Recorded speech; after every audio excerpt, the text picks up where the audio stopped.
समय बीत जाता है और इतिहास बन जाता है। एक समय जो राजा महाराजे इस देश में शासन करते थे, आज वो इतिहास है। लेकिन कुछ ऐसे राजा भी हैं जिन्हें आज भी हम याद करते हैं, जिन्हें हिस्टोरियन लोग अलग अलग टाइटल भी देते हैं। एक ऐसे ही राजा थे समुद्रगुप्त, जो चंद्रगुप्त प्रथम के बेटे थे।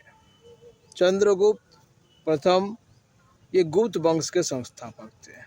कुछ लोग ये भी समझेंगे कि चंद्रगुप्त मौर्य है, लेकिन नहीं, मौर्य अलग है। चंद्रगुप्त मौर्य वंश है, ये गुप्त वंश है।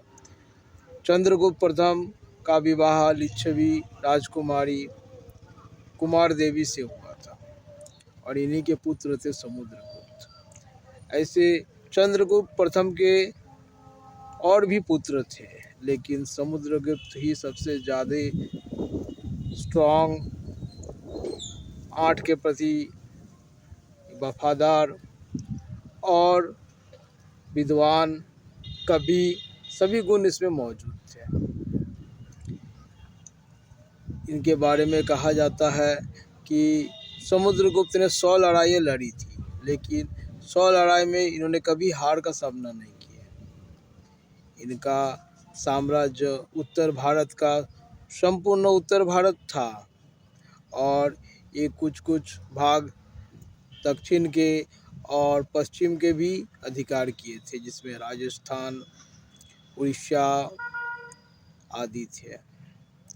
इनका ये था कि ये राज्य को जीतने के बाद वहाँ से राजा को हत्या नहीं करते थे। वहाँ ये राजा को वहीं राज्य करने देते थे, लेकिन अपना पावर अपने पास रखते थे। पूरे साम्राज्य का पावर अपने पास रखते थे और आर्थिक रूप से कुछ पैसे ये अपने पास भिजवाते थे। इस तरह से इन्होंने साम्राज्यों में बहुत सारे साम्राज्यों को, राजाओं को अपने साम्राज्यों में मिला लिया। इनके बारे में इलाहाबाद प्रशस्ति में जो एक आयरन पिलर है उसमें लिखा गया। इनके राजकवि थे हरिसेन। इन्हें एक ब्रिटिश साहित्यकार ने नेपोलियन ऑफ इंडिया कहा गया है। नेपोलियन ऑफ इंडिया क्यों कहा गया है? क्योंकि नेपोलियन एक ऐसा योद्धा था जो फ्रांस का एक राजा था, लेकिन उसकी मिलिट्री कॉम्प्लीमेंट और मिलिट्री में दक्षता के कारण अंग्रेज भी उन्हें बहादुर कहते थे, जबकि वो अंग्रेज लोग के दुश्मन थे। इसीलिए उस ब्रिटिश हिस्टोरियन ने समुद्रगुप्त से इंडिया का नेपोलियन कहा है। इन्होंने कला के भी संस्कृति थे और इनके जो सिक्के थे वो सोने के थे।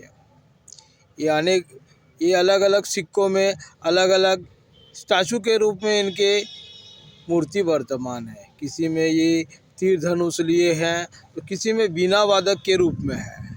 कोई सोच सकता है कि आज का जैसे रॉक स्टार होते हैं, ये कभी पुराने ज़माने के रॉक स्टार थे, बिना बजाते हुए इनके सोने के सिक्के अद्भुत हैं। और भी इनके घोड़े के भी एक मोहर है, जिसमें घोड़े का मतलब अश्वमेध योग्य होता था। उस समय जो भी इनको पकड़ लेता था उनसे उनका राज्य से युद्ध करना पड़ता था।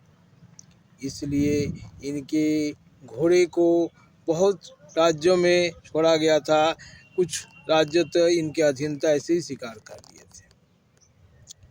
इनकी मृत्यु के बाद इनके बेटे चंद्रगुप्त द्वितीय, जिन्हें हम लोग विक्रमादित्य के नाम से भी जाने जाते हैं, और इन्होंने अपने साम्राज्यों का विस्तार किया था।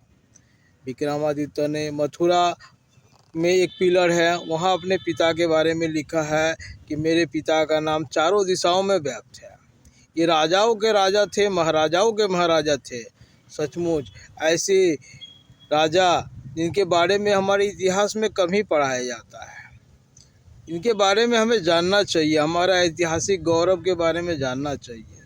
ऐसे राजा और महाराजाओं के बारे में हमें ज़रूर जानना चाहिए। इस वीडियो को ज़रूर लाइक करना और शेयर भी कर देना चाहिए।